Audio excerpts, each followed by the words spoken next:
Assalamualaikum warahmatullahi wabarakatuh. Di video kali ini saya akan menjelaskan materi pronoun bagian yang kedua. Nah, di bagian yang kedua ini ada intensive pronoun atau kata ganti intensif. Jadi intensive pronoun itu kata lainnya adalah emphatic pronoun. Intensive pronoun merupakan kata ganti yang berfungsi untuk menegaskan atau memberikan penekanan pada pernyataan subjek agar menjadi tegas atau kuat. Akan tetapi di sini perlu kalian ketahui bahwasanya intensive pronoun memiliki kata-kata yang sama dengan reflexive pronoun. Jadi kata-katanya sama, baik yang intensif maupun reflexive pronoun. Nah, ini berikut adalah daftar antara reflexive pronoun dan intensive pronoun. Jadi bisa kalian perhatikan pada slide-nya. Ini daftar reflexive pronoun, sementara yang ini intensive pronoun. Dia sama. Di sini myself, di sini juga myself. Ourself, di sini juga ourself. Begitupun untuk terjemahan atau artinya. Artinya juga sama, tidak ada bedanya. Akan tetapi, ketika digunakan dalam kalimat, ya, ada dia perbedaannya. Perhatikan contoh dalam kalimat untuk yang intensif pronoun lebih dulu. Di sini saya buat contohnya hanya dua. Contoh yang pertama, you yourself must go. Nah, ini adalah go, kata kerja. Saya tandai, saya garis bawah ada verb di sini, keterangannya verb. Ini kata kerja. Jadi kalau dia intensive pronoun, posisi intensive pronounnya ini dia sebelum kata kerja dan dia setelah subjek yaitu you. You yourself. Jadi dia subjek disusul dengan intensive pronoun kemudian diikuti oleh kata kerja ataupun verb. Contoh yang kedua juga demikian. We ourselves. So. Jadi so di sini adalah bentuk kata kerja yang kedua.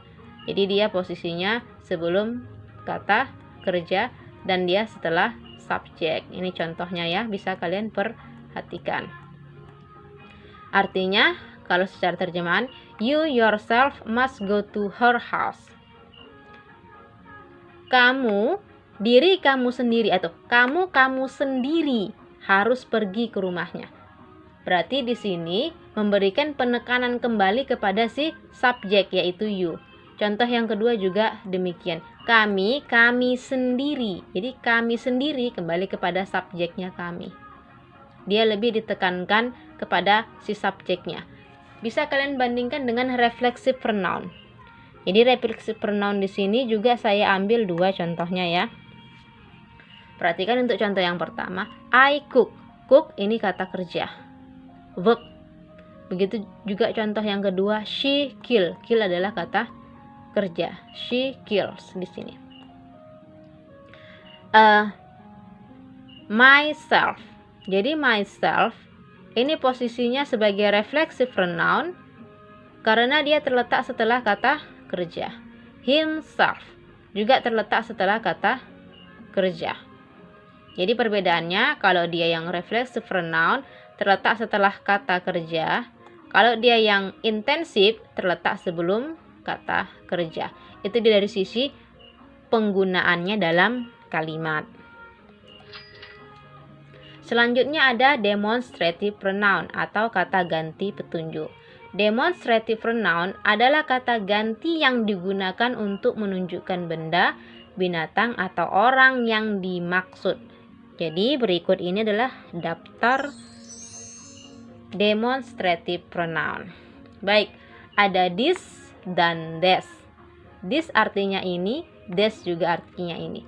Kalau this di sini keterangannya digunakan untuk benda tunggal atau singular yang dekat dengan si pembicara.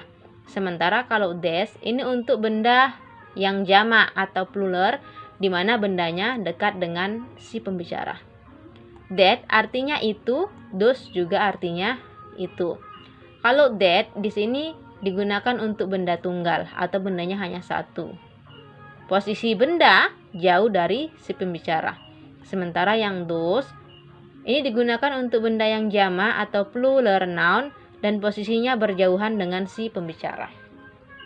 Di sini ada contohnya, misal saya ambil di sini contohnya, this is my car. Ini adalah mobil saya. Ini adalah mobil saya, di mana mobilnya dekat dengan si pembicara. Karena ini bendanya tunggal. Sementara ini pada benda yang jamak, these are your books. Ya, ini adalah buku-bukumu. Memberikan keterangan bahwasanya bendanya di sini jamak. Sebagai penanda jamak, kata bendanya ditambah akhiran s. Begitu juga dengan contoh yang kedua. Oke, sekarang masuk kita kepada contoh yang that. That is my house. Itu adalah rumah saya. Jadi itu posisinya jauh dari si pembicara, akan tetapi that di sini memberikan keterangan tunggal bendanya.